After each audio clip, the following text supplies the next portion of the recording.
Welcome back to the Be Ruthless Show. I'm your host, Sam Ruth, and I am really excited to have Hazel Gale with me today. Hazel's a former kickboxer and boxer with multiple world, European, and national titles. Her outward success, however, had a dark side. The stress of competition and relentless self doubt drove her into an emotional and physical burnout that led to years of chronic illness. Hazel's eventual recovery inspired her to qualify as a therapist and coach, and for over a decade, she worked with high level athletes, business executives, and others as a master practitioner of cognitive hypnotherapy, an evidence based approach that combines elements of cognitive behavioral therapy and traditional hypnotherapy with theories of modern neuroscience. Her book, The Mind Monster Solution, was published internationally and became an Amazon bestseller in both mental health and psychology. Currently, Hazel is the co-founder and the chief creative officer of Betwixt, an award-winning app that blends psychology with interactive storytelling to make wellness feel like an adventure instead of a chore. Well, don't we all need that? Absolutely. It really needs to happen. Thank you Yeah. so much for being here. And, people do say it feels like a chore. Yeah. Well, it can be. It's not necessarily a chore, but it can be threatening and uncomfortable. And there's all this resistance. And that's why we wanted to create the app, because we're aware of that. There are these amazing mental health apps out there and mindfulness apps out there that are so well put together. And if people stick with them, they can see great results. But they don't tend to stick with them because there's all this resistance. So we wanted to see if we could create something that would be enjoyable in itself and would bring you in a safe and interesting way, so that you can actually do the work that we all want to do, but have fun at the same time. And as kids, we all have fun. Then we grow up and the world and life and noise kind of interferes and we lose some of that innocence.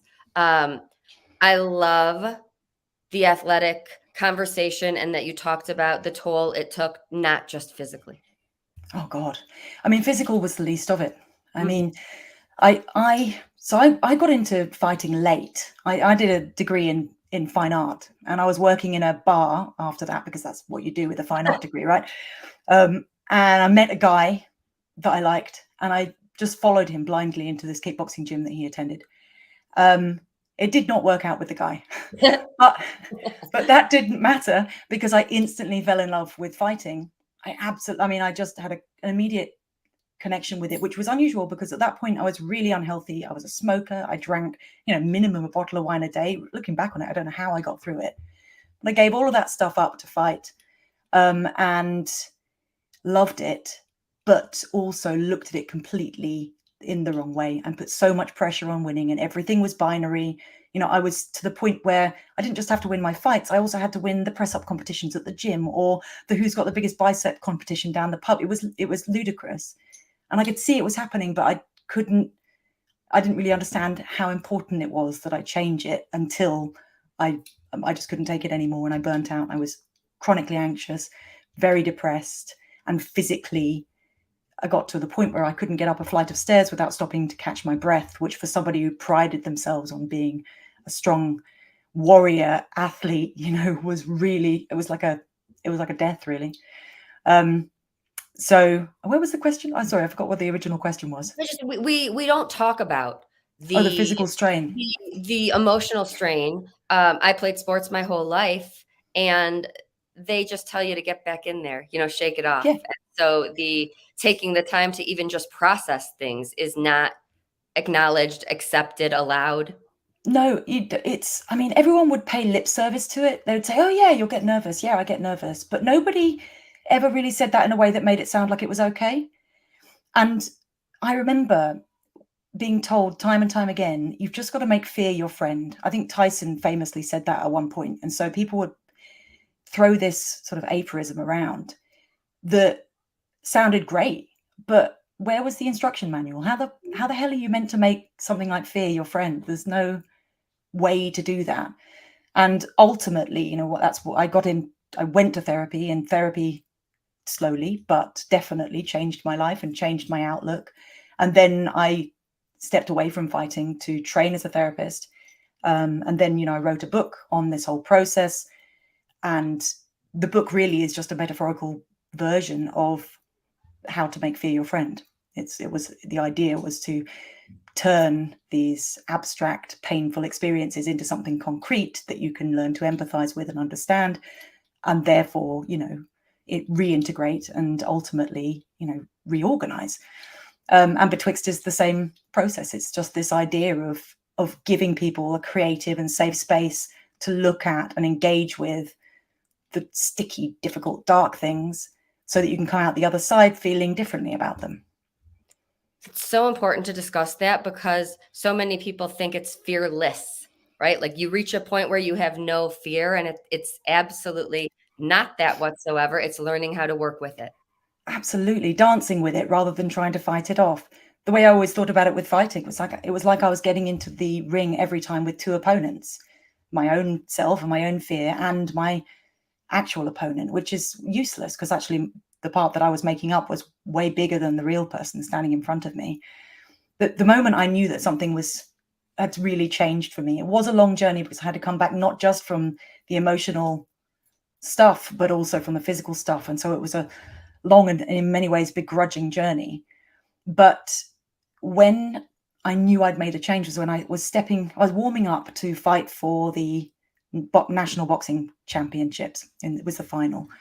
And normally in that situation, I would be sort of beside myself with fear. All around me, there were the other fighters were sitting there with towels draped over their anxious faces, everyone waiting for their moment. And it's all very, very lonely, because you're the only one in that ring. But this time, instead of feeling completely freaked out or panicking about what I'd been told about my opponent, I'd been told that she was a big hitter, I'd be panicking that she was going to hurt me, or that I was going to get humiliated. Really, that was the main fear, that I was going to get knocked out and humiliated. Instead of all that, I was just present in my warm-up. I remember skipping and listening to the song of this skipping rope whistling past my ears. And when I stepped out to fight, one step after the other, I was actually present and in my body. It was really weirdly calm in this room full of people. I remember thinking that it was a bit like the crowd had been hushed by this like crisp layer of freshly fallen snow. And the stillness in my mind was interrupted solely by this curious little voice that said, "You've got this." But this was not an arrogant, "I'm going to win because I'm the best" voice. It was different to that. The difference was that I knew that if I got in there and fought my best and got the win, then I deserved it.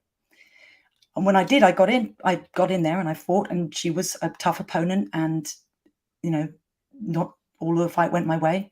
But at the end, I did know that I'd won, which again was new. Normally, I won most of my fights. Most of the time, I was convinced I'd lost them. At the end, I knew I'd won. And when I was waiting for the referee to raise my hand, I had this surge of alien emotion. And I'm not sure if it's pride or happiness or just a good old-fashioned sense of achievement, but it was new, because up until that point, every time my hand had been raised, I'd hung my head and averted my eyes. I can say now that what I'd been feeling upon victory up until that point was shame. I was ashamed of winning because I didn't feel like I deserved it.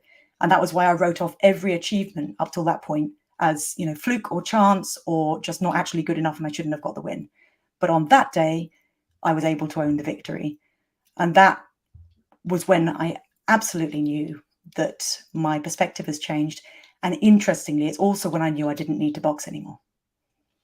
That's incredible. I just finished a retreat, and we talked a lot about how people were so able to love and compliment each other.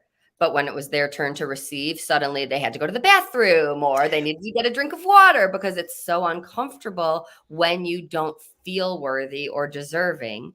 And then, as they did the work and the retreat was ending and you could see the growth, and they could receive and see that in them. It's like you hold your head up high, your back is, your shoulders are stronger, and it's an entirely different way of living life. Yeah. You see it in yourself and you start to see it in everyone else. It's amazing how that reflection, the relationship you have with yourself, is reflected onto every other relationship you have, even ones that are basically in passing. And when I'd made these kinds of changes, my friendships changed dramatically. I mean, lots of them disappeared because they weren't really people that I connected with. But my partnerships were the same, romantic partnerships, that also disappeared. And then I got a new partner, which was a totally different deal, because I was a different person. I was no longer I mean, I can say this looking back, and I wouldn't have realized it at the time, but when I was getting into fighting, and that moment when I clicked, in the first session, and I had this sort of reflection a few months after starting fighting. I remembered that I'd had these fantasies of being like a warrior, a woman, when I was a teenager. I did not come from a fighter type family. My parents were both academics. My dad was into stamp collecting. My mum is an avid bird watcher. Right? Fighter was not on the plan for their daughter. But I had still, I'd loved She-Ra, and I was obsessed with Cheetara from Thundercats when I was younger, and then Buffy the Vampire Slayer when I was in my teens. And these things had just got filed away. And then when I went into the boxing gym, the kickboxing gym, actually, at that point, I felt like, a bit like Buffy, I'd found my calling, because it was, I was just like, oh, this is it.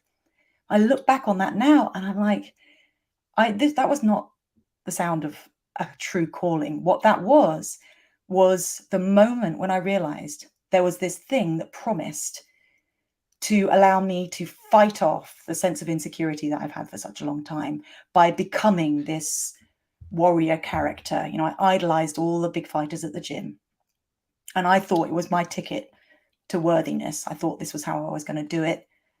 And I also, you learn to desensitize yourself quite literally from the pain you go through as a fighter, but also from the pain you dish out. It's part of the game. If you break someone's nose, you could feel a bit bad about it, but it's just part of the game, Now looking back, I realized that I actually found that I think it was really damaging to me to be in this situation where I was harming and being harmed as a matter of course. I say that, I think it might have been, of course it was damaging. I mean, ludicrous, right? But it wasn't for me. And ultimately I had to go through that process, and I had to meet the very sticky wall of fear in the middle of it in order to come to that realization.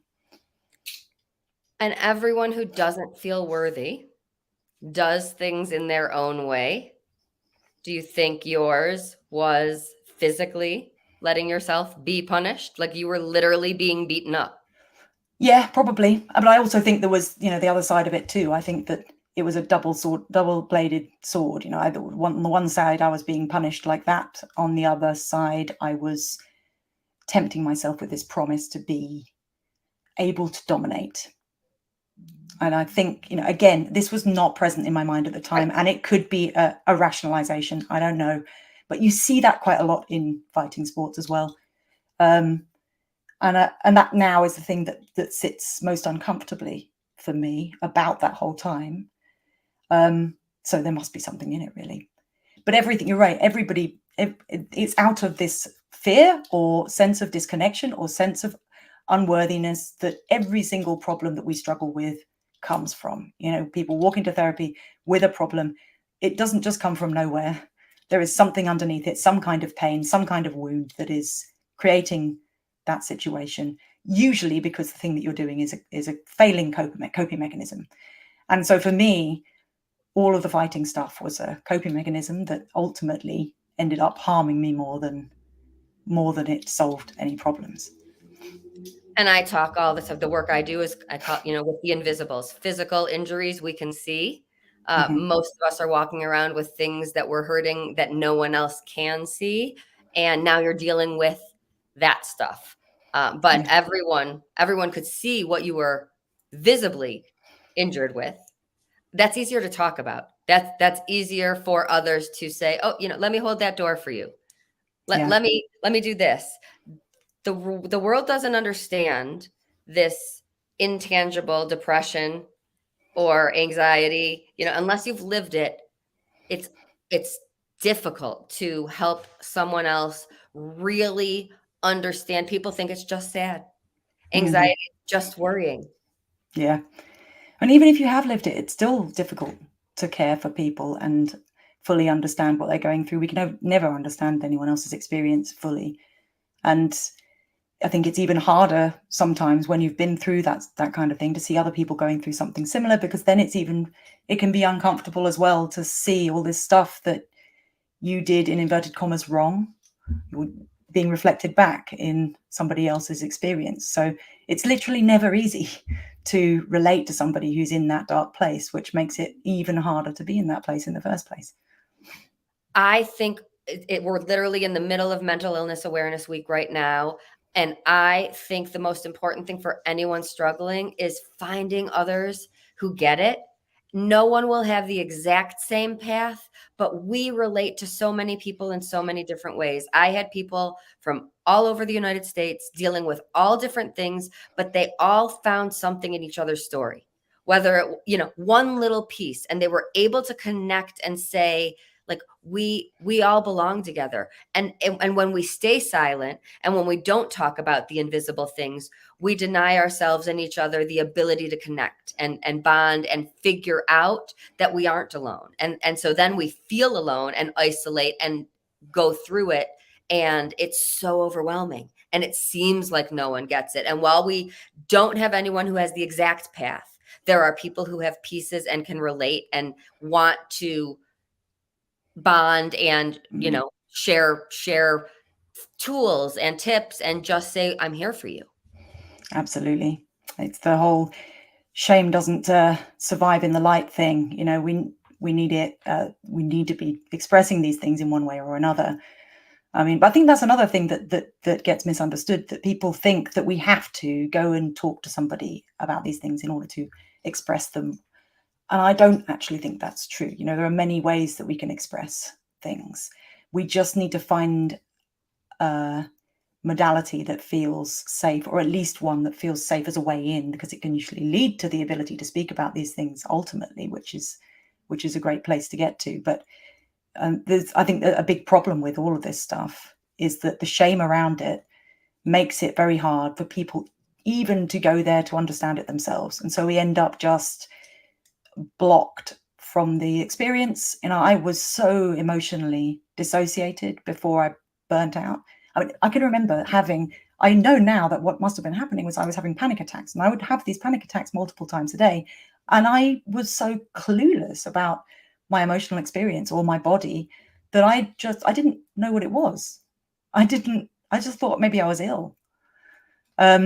Which is crazy. Now I know exactly what that feels like, but I just didn't have the skills. I didn't have the connection. So it was a long journey to get to the place where I could eloquently express those things. Even though much of the world does know what that is, I was with people who understand anxiety, and they were asking, is an anxiety attack the same thing as a panic attack? And I didn't know. And I had to explain that emergency rooms are filled with probably X number of cases per day of people who think they're having a heart attack, think they're having an asthma attack. The physical symptoms mimic. And so I don't know that we know. In those moments, our brain isn't functioning. We are so overwhelmed. And so logic right now, we can discuss it. But when we're in the height of that turmoil, rationality leaves. Logic is gone. And you just go for you start thinking the worst, because you are anxious, and that's what the anxious brain does. It starts to look for the fear. And if you've got a generalized anxiety disorder, or if you have generalized anxiety, then the moment you're anxious, you will start looking for a fear that isn't necessarily present in your life. And so you just turn everything into these scary monsters, which is really what I was getting at with the whole mind monster solution thing. My monster was just this fear that was following me around. And until I dared to embrace it, that monster would turn anything into a possibility for humiliation or threat, or it would turn people into I would just assume that somebody was being mean about me when they weren't, things like that, because this lens over my eyes was completely deluding me and changing the very world I existed in to something that was more frightening than it needed to be. And it takes someone outside of that to be able to help you say, let's flip that. What's the opposite side of that? What if this person is your biggest fan? Like what could the opposite side of that be? We can't do it when we only see this way. Yeah. I need people to reach out to say, am I overreacting? Can you think of another way to look at this? I only have my perspective. There are these sort of moments, aren't there, when a story that once felt true for you suddenly doesn't. And I think that it's never about one big change. There are lots of little changes and little moments that come together until at one point you go, oh, that's funny. Yeah, I used to believe that about myself, and now I don't. Most of the time, obviously, in the world of therapy, you're talking about negative stories. That may also happen with positive ones. But, even after years of working as a therapist and really looking a lot into the negative stories or limiting beliefs or whatever we want to call that sort of perspective, those perspectives that we all have, even after years of working on this and really working through my big ones, when I was writing my book, I remember, in my book, every chapter starts with a little sort of anecdotal section, usually about my life. And those are they're quite sort of almost poetic, those bits. So not really logical like the rest of the book. And I remember somebody asking me, how's the writing going? And I said, yeah, it's all right. I mean, the bits about the studies and the logic are fine. I'm not really very good at creative writing, though. So the other bits are. And then I kind of stopped mid-sentence and went, hang on a minute. That's a limiting, but I just never even realized that was there.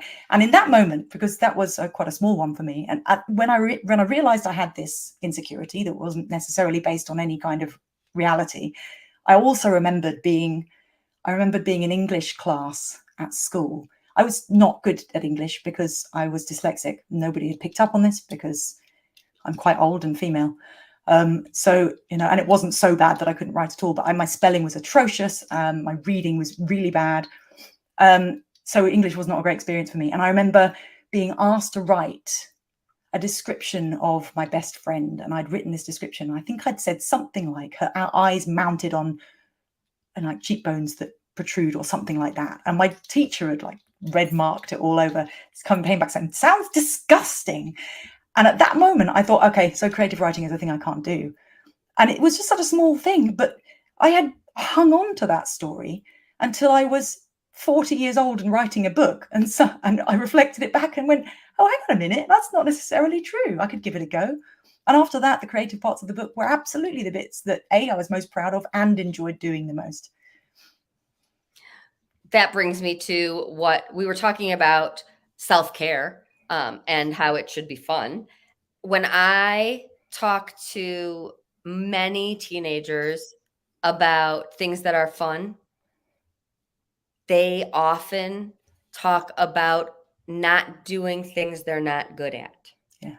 Right?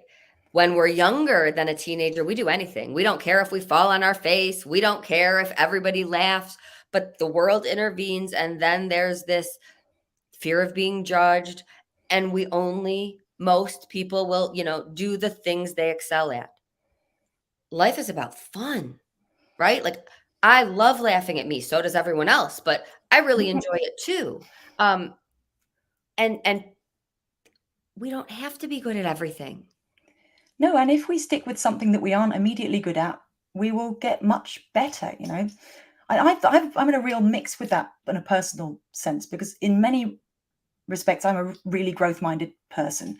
So I absolutely, get the bit between my teeth with a thing, and then I just learn and learn and learn. I don't worry about those frustrating moments. But then there are these other situations like the creative writing thing where I had just written it off.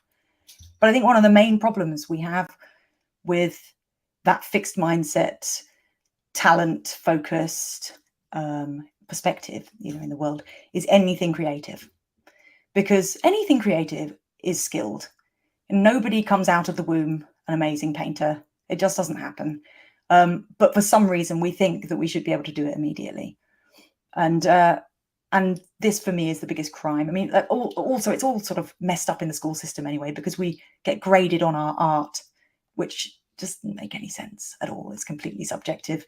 But of course, they have to do that in order for it to be a course. But it whole thing sets us up for this awful situation. And I like I said, I did an art degree. But then after that, art was another situation where I came out of art school. I did really well at art school. I got a first. My thesis was published. None of this was proof enough for me to know that I was good. I had one exhibition, and then I never went looking for any more, because I just was too afraid of people laughing me out the room or whatever. So I went and worked in a bar instead, and then eventually got into kickboxing. But when I'd been through the whole therapy journey and written my book, and Ellie came and proposed Betwixt, which is a very, very creative way of doing this, I got this opportunity to come back to this, all of these childhood and teenage loves that I'd had, doing the design and the photography stuff that goes with it, and writing a creative story. I was like, oh, where's this been all my life? I'd been just avoiding pretty much anything like that because I wasn't, Magritte. We do have things we're naturally talented, things are natural gifts. Like you said, there are things we practice and learn and grow into. And I absolutely have things that I'm just not the best at, that are stressful, that I would much rather delegate, that I have things I would rather be doing and someone else can get done quicker. But the belief that I will never, and I can't do this because I will never be the best at it, eliminates fun. Just I'm not tall, but that doesn't mean I can't go out and shoot hoops with tall people. I don't have to be a basketball star. It eliminates growth as well. That's the really, really painful thing about that, because nobody's going to be brilliant at everything they try. And if we run away from the things we have to work at, I listened to a brilliant Huberman Lab podcast the other day about neuroplasticity. So neuroplasticity is the brain's ability to reshape itself. And basically what's happening when we learn things. And when we are kids, it's just constantly happening. We're like little sponges absorbing everything. When we get over the age of something like 22, 23, that stops being so readily available to us. And so we are only in a state of plasticity in very specific situations, very specific cocktail of brain stuffs, technical term. And the cocktail of brain stuffs that we need for learning is a lot about feeling stressed and feeling frustrated. We need those alert neurotransmitters activated for the brain to think, okay, this is something we have to learn. And so what this means in practice is that if you're trying to, let's say, take the shooting hoops thing, if you're trying to make free throws and you keep making mistakes, if you stick with that and stay in the frustration of it, you will activate neuroplasticity in your brain and you will learn to do it better. If you do a few and get frustrated and then think, I'm giving myself a break, or worse, I can't do this, I'm no good at it, or I'm no good at anything, what you actually do is activate neuroplasticity and then program in the belief that you're no good at anything. So quitting rather than pushing through the frustration makes us just infinitely more likely as time goes on to keep quitting and not believing in our ability to do anything. And I loved that because it makes so much sense. I mean, sure, we don't have to just hammer away at absolutely everything in life. That's not how it is. We're going to enjoy some things, we won't enjoy others. We'll be good at some things, we won't be so good at others. Not everything has to be pushed through. But this bit of information helps us to know that we really do need to push through with the things that are important to us. And if we do, we'll get better because of the frustration, not in spite of it. So what's the difference between taking a break and quitting? Exactly. What is the difference? It's authentic connection to the thing, I guess. So let's talk about betwixt. Tell me, because my clients think that self-care means setting aside 4 hours on a Saturday, when no one is around and they have to take the kids here and the schedule doesn't allow it. And let's not set aside time for me. Everybody else comes first. So I focus a lot on making ourselves a priority and finding 5 minutes versus 5 hours. But there is this perception that you have to have this huge chunk of time. Yeah, absolutely. Which of course is absolutely not true. I mean, so many changes can be made in an action that takes literal seconds, as long as you do it a few times a day. That's not what Betwixt is about so much. I mean, Betwixt is an 11-chapter choose your own adventure game. Oh.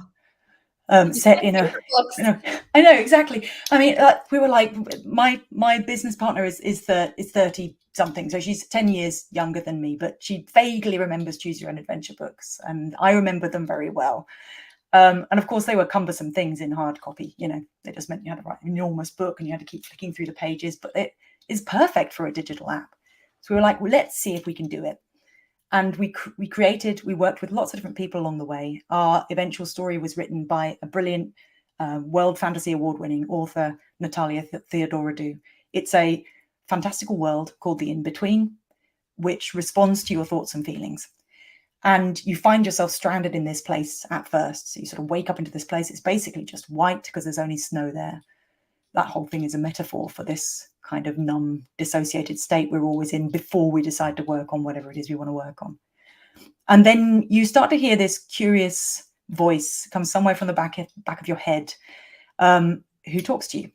And you gradually befriend and create trust in this voice, who starts to explain the world just needs you to learn one thing before it will help you escape. And that is for you to be able to see yourself clearly.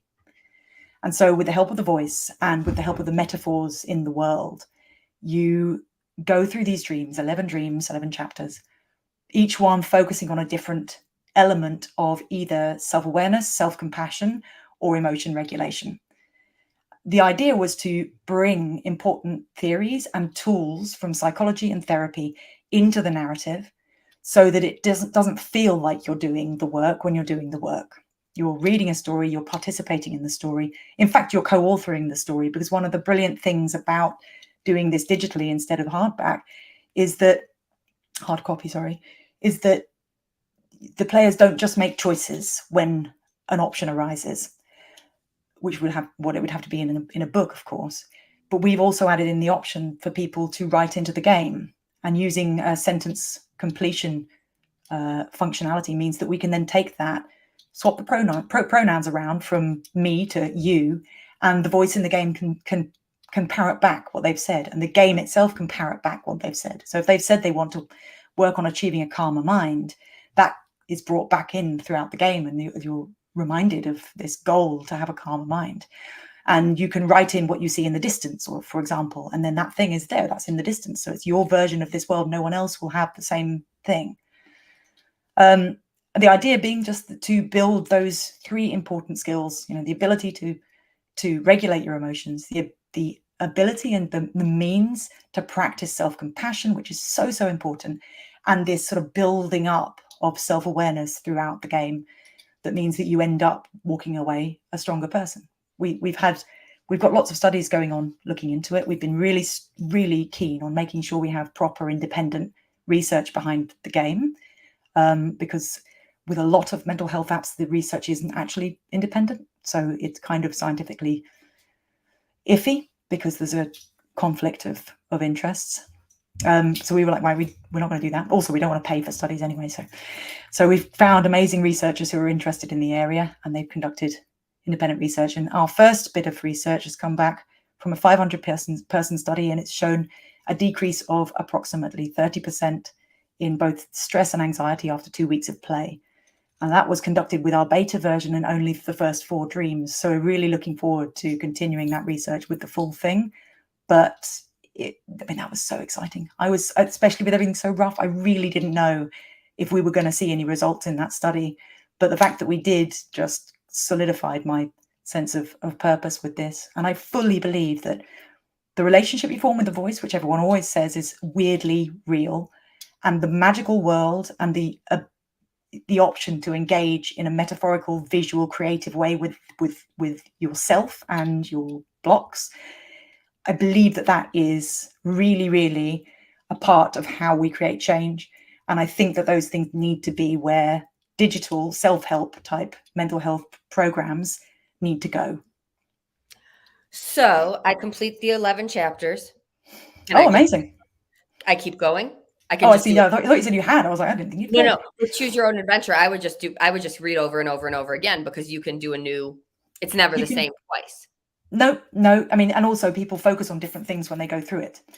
But at the moment we need to write more stories. So at the moment you play the game, and at the end of it there is a new dream called the Infinite Dream, which goes on infinitely if you wanted to, which has self-reflection questions in it. It's not a story in quite the same way, but it allows you to stay engaged.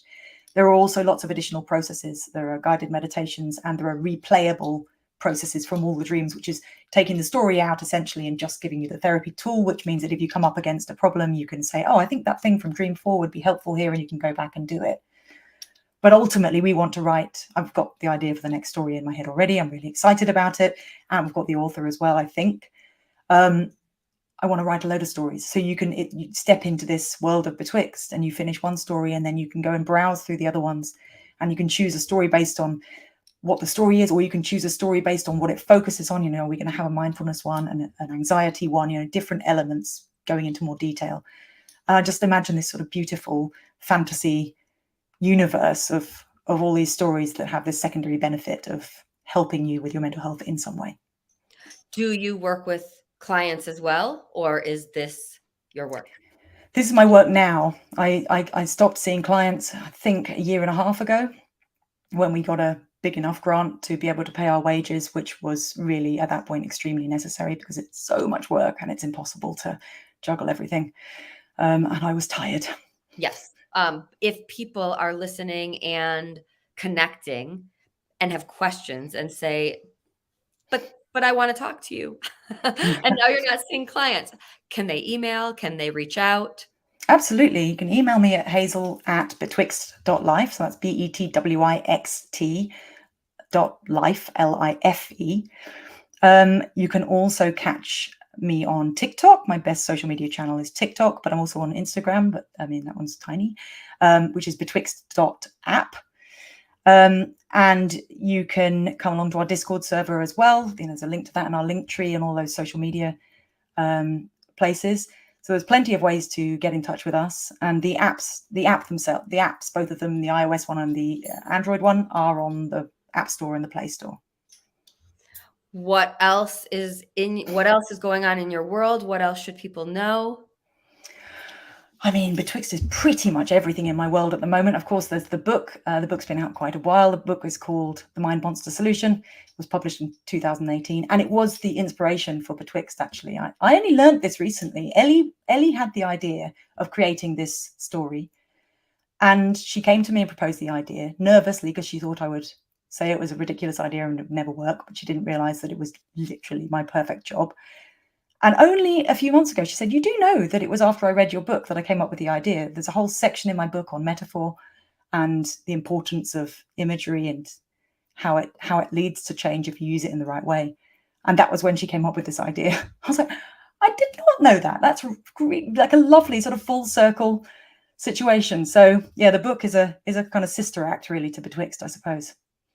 And that's available on Amazon? Yeah, on Amazon. Yeah.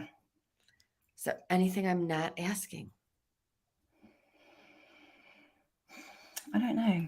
One thing that just popped into my head was because I was saying about the importance of metaphor. And when I was writing the book, I used the metaphor, the monster metaphor, as a vehicle for the book. In my therapy sessions at that point, I hadn't been calling them monsters; they were just parts. And I'm always talking about monsters, but when I wrote about metaphor in the book, I was really basically talking about the importance of using the right words and how words can influence us and images can influence us. And so I ended up, the monster in Betwixt doesn't end up a monster, and the monster in the book doesn't end up a monster either. There was this brilliant moment. This can be my last story. This brilliant moment. I was coming to the end of writing the book, and I was thinking, okay, so the monster can't be a monster at the end, but how the hell do I change its name? Mm-hmm. And I'd been mulling over this for a couple of weeks, and then I found my art school thesis, and I hadn't seen this in ages. I picked it up, and I thought, I was writing my book. I was like, I'll read through this, and a little smug part of me wanted to see how much I'd improved in my writing. But what actually happened is I read the first page, and I didn't understand half the bloody words, and I was like, I'm not got better at anything. I'm stupid. I don't even understand what I was thinking about in my 20s. Had a real moment of panic, and then I was like, hang on a minute, you're doing a monster thing. Went into the kitchen to have a talk with myself and clicked the kettle on to boil and calmed myself down while the kettle was boiling. And in that moment, just as I started to get calm, I don't know where it came from, but it popped into my head that the word monster is an anagram for the word mentors. And I was like, what? Okay, that's exactly how this needs to be changed. If you reframe the way you look at the parts of yourself that you see as monstrous, they turn into lessons. And of course they do. And at first I was annoyed that monster was an anagram of mentors, plural, not mentor, singular. But then I realized that even that was a good thing, because we turn our issues into one big monster when actually it's just a series of learnings. So yeah, my final thought is that even though I'm talking about monsters all the time, it doesn't mean we have to accept this idea that we have these monstrous parts of ourselves. We only ever have teachers. Well, the my last name's Ruth. Ruthless, mental illness, so many things in this world with negative connotations, I look at as the biggest gifts. So I think we share the outlook on that. So thank you so Absolutely. much for sharing your time and your story and all of your knowledge with us. Everyone connect with Hazel, get Betwixt on your app stores. Any other links I'm forgetting? Not that come to mind now. I'll share everything in the show notes. We'll connect everywhere. Such wisdom, amazing stories. I appreciate all of this. Until next time, everyone, always be ruthless.